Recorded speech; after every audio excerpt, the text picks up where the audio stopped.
Nobody decided to make a dog. Not a single person in all of human history sat down, looked at a wolf, and thought, I am going to turn that into something I can take home.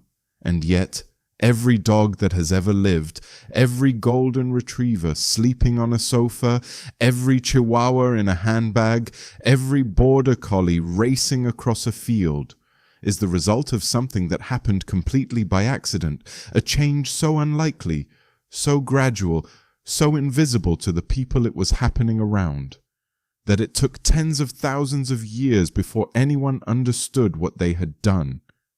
The story of how dogs came to exist is one of the most extraordinary stories in the history of life on Earth.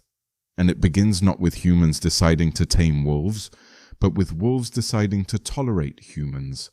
Let's go back approximately 40,000 years. The world is a very different place. Humans are not farmers yet. There are no cities, no fences, no domesticated animals of any kind. Humans live in small groups, moving constantly, following prey animals, gathering food where they can find it. And wolves are everywhere.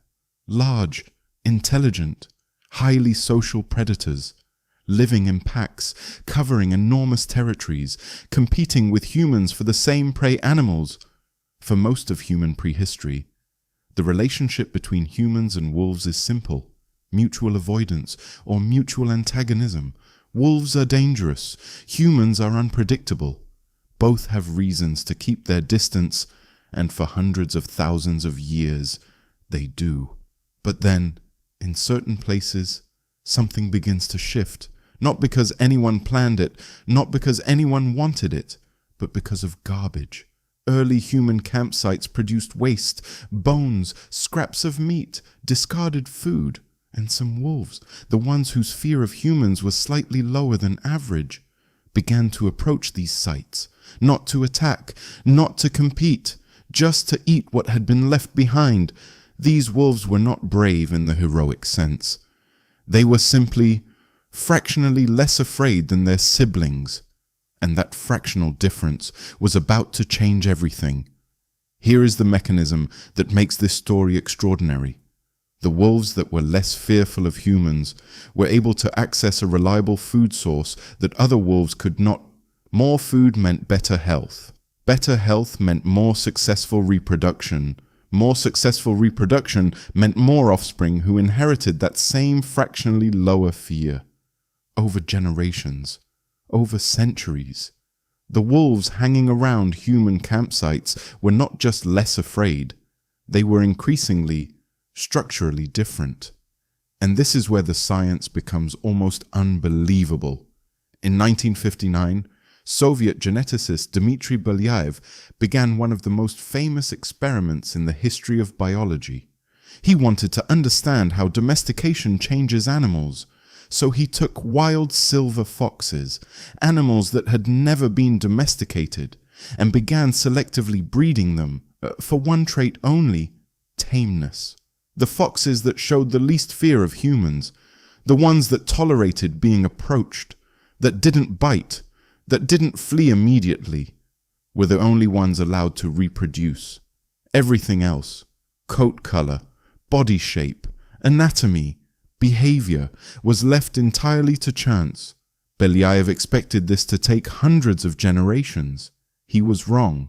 Within just a few generations, something extraordinary began happening. The foxes weren't just becoming tamer, they were becoming physically different. Their ears began to flop, their tails began to curl, their muzzles shortened, their skulls became more rounded, patches of different colors appeared in their coats. They began to whimper, they began to wag their tails when humans approached, they began to seek human attention, they began to look, not like foxes, but like dogs. All of this happened without anyone selecting for any of these traits. The only thing Belyaev selected for was reduced fear, and the animal changed itself, from the inside out. What Belyaev had accidentally rediscovered was a phenomenon that biologists now call domestication syndrome. When you select any animal for reduced fear of humans, a whole suite of changes comes along automatically. changes in skull shape, changes in ear shape, changes in coat, changes in hormones, changes in brain chemistry, changes in social behavior, all connected through a single biological pathway, the pathway that governs the activity of neural crest cells during fetal development. Neural crest cells are responsible for producing a huge range of structures, including the adrenal glands, which produce the stress hormones that generate fear responses. When you select for reduced fear, you are inadvertently selecting for reduced adrenal activity. And reduced adrenal activity affects neural crest cell migration during development, which affects all the other structures those cells produce. The floppy ears, the curled tails, the rounded faces, are all side effects of breeding for calm, which means that the first dogs, the wolves slowly transforming around human campsites, did not look like dogs because anyone wanted them to. They looked like dogs because they were frightened less easily. And the body follows the brain in ways no one predicted. But tameness alone does not explain what makes dogs extraordinary, because many tame animals are not remotely dog-like in their relationship with humans. A tame deer will tolerate your presence. A tame bear can be trained, but neither of them will look at your face the way a dog does. Neither of them will notice when you are sad. Neither of them will follow you from room to room just to be near you. What happened to dogs is something deeper than tameness, something that researchers only began to understand properly in the last 2 decades. In 2005, researchers at the Eötvös Loránd University in Budapest published a study that stunned the scientific community. They compared dogs and wolves on a simple task. A piece of food was hidden under one of 2 containers. The answer, which container it was under, was indicated only by a human pointing at it. Wolves, even wolves raised by humans from birth, could not use the human gesture. They looked at the hand, they looked at the person, and then they chose randomly dogs, including puppies who had never been trained to follow human gestures, got it right almost immediately. The dogs were not reading the hand. They were reading the intention behind the hand. They understood that a pointing gesture was a form of communication, something almost no other animal on earth can do. Not chimpanzees, not our closest relatives, not animals that share 98% of our DNA, but dogs. Animals that had spent tens of thousands of years living alongside humans, learning to read our faces, our bodies, our intentions, had evolved a capacity that made them, in a very specific and profound sense, better at understanding humans than any other creature alive. And here is the part that makes this story complete, because the relationship was not one-sided. As wolves became more dog-like, humans changed too. Research published in 2015 showed that when humans and dogs make prolonged eye contact, both experience a surge in oxytocin, the bonding hormone, the same hormone released between mothers and infants, between people who are deeply in love.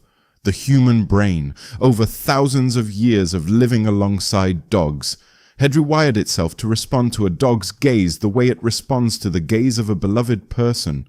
We didn't just change wolves into dogs changed us into people who needed them, into people whose brains release love hormones when a dog looks at them, into people who name them and feed them and sleep beside them and mourn them.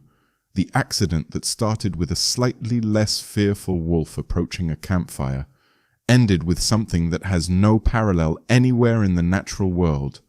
A relationship between 2 species so deep, so neurochemically real, so ancient, that it rewrote the biology of both of them.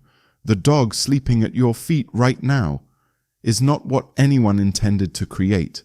It is what happened when a few wolves decided that being near humans was worth the risk. And somewhere in that long chain of small accidents, of slightly less frightened animals, of slightly warmer humans, of oxytocin and eye contact and 10,000 years of walking the same paths, something new came into the world, something that had never existed before and has not existed since in quite the same way, with quite the same depth, with quite the same hold on the human heart. Nobody planned this. Nobody could have.